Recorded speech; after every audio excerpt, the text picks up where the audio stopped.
दोस्तों, आज मैं कक्षा 12वीं की जीव विज्ञान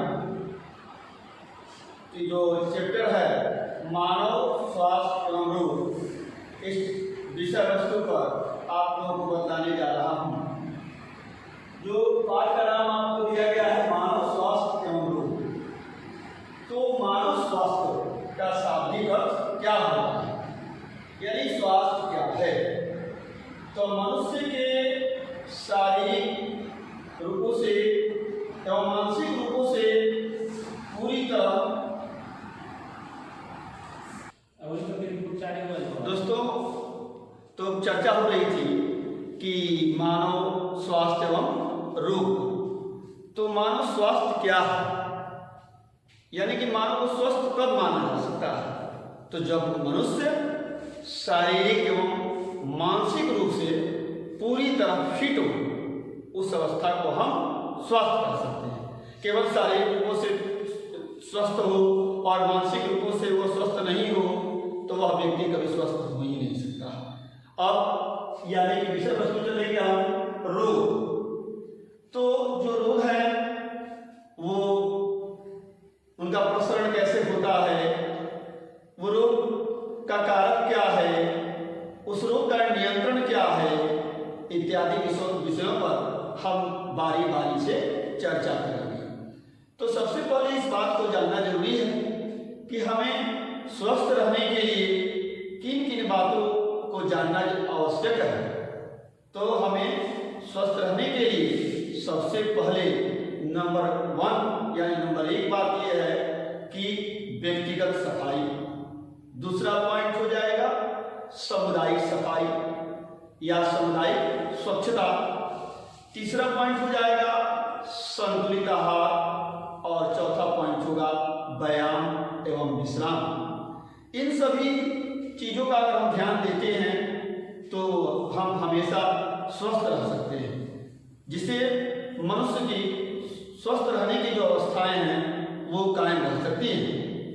इसके अलावा अगर हम व्यक्तिगत सफाई पर ध्यान देते हैं, सामुदायिक स्वच्छता और सफाई पर ध्यान नहीं देते हैं तो भी हमारा समाज और हम बीमार हो सकते हैं। इसके अलावा जो मैंने भी बात बताई थी थोड़ी देर पहले कि यानी रोगों के बारे में, तो रोग जो है इनका प्रसरण, इनका यानी कि एक व्यक्ति से दूसरे व्यक्ति में फैलाव इत्यादि कैसे होते हैं। तो रोगों को जीव विज्ञान में 2 वर्गों में वर्गीकृत किया गया है, एक संक्रामक और एक असंक्रामक रोग। तो जो संक्रामक रोग क्या है इसके बारे में सबसे पहले हम जानेंगे।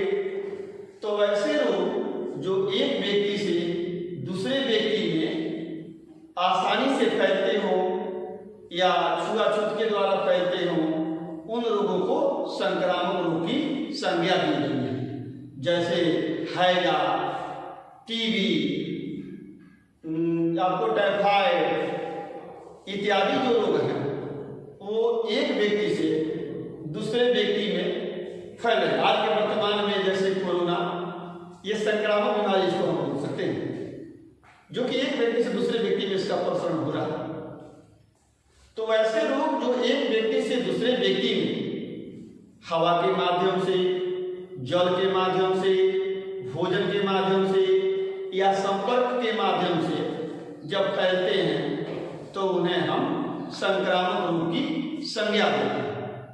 अब ये संक्रामक रोग पर नियंत्रण यानी कि सामुदायिक स्वच्छता को लेकर और सामुदायिक जागरूकता को लेकर इसे नियंत्रित किया जा सकता है, क्योंकि संक्रामक रोग इतने भयावह होते हैं कि जो यानी कि मनुष्य समुदाय बहुत अधिक संख्या में क्षति पहुंचाते हैं, क्योंकि इनके फैलने का जो गति होती है वो अत्यंत तीव्र होती है, जिनको रोक पाना मुश्किल हो जाता है।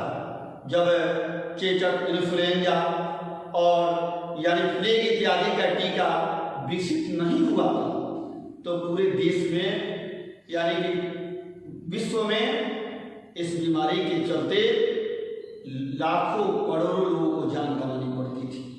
लेकिन इनके टीके विकसित हुए, इनकी दवाइयाँ ईजाद हुई, जो आज वर्तमान समय में इन रोगों से कोई भय नहीं होता। इसी तरह वर्तमान में एक नई बीमारी का जन्म हुआ है जिसे हम कोरोना के नाम से जानते हैं, जो वैश्विक स्तर पर ये सुरसा की मुंह की तरह यानी कि फैलते हुए जा रही है और मनुष्य को अपने गाल में समाहित कर रही है। तो ये संक्रामक बीमारी के यानी अंतर्गत आती है।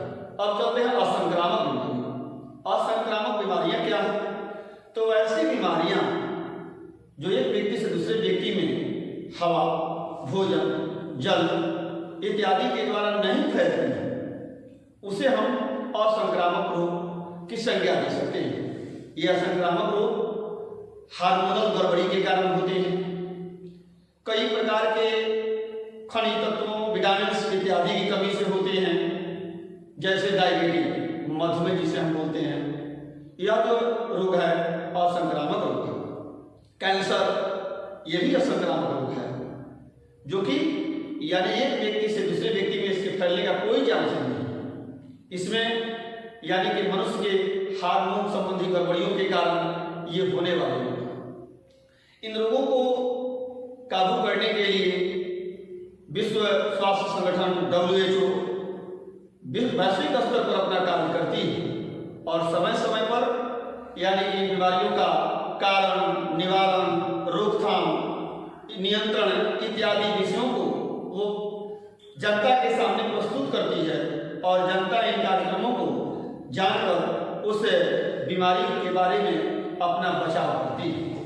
तो अभी मैंने आपको बताया कि मानव स्वास्थ्य क्या है और रोग क्या है। रोग जो है मनुष्य को शारीरिक रूप से और मानसिक रूप से यानी किसी न किसी रूप से अपने प्रभाव डालकर मनुष्य को अस्वस्थ करते हैं। इसके अलावा मैंने आपको बताया कि रोग का यानी कि प्रसरण होने से हम कैसे रोक सकते हैं। इसके बाद मैंने ये भी बताया कि रोग कितने प्रकार के होते हैं, रोगों को कितने वर्गों में वर्गीकृत किया गया है। उसके बाद अब बारी बारी से यानी कि हम अन्य रोगों पर जो है वो यानी कि विस्तार से आपको चर्चा करेंगे।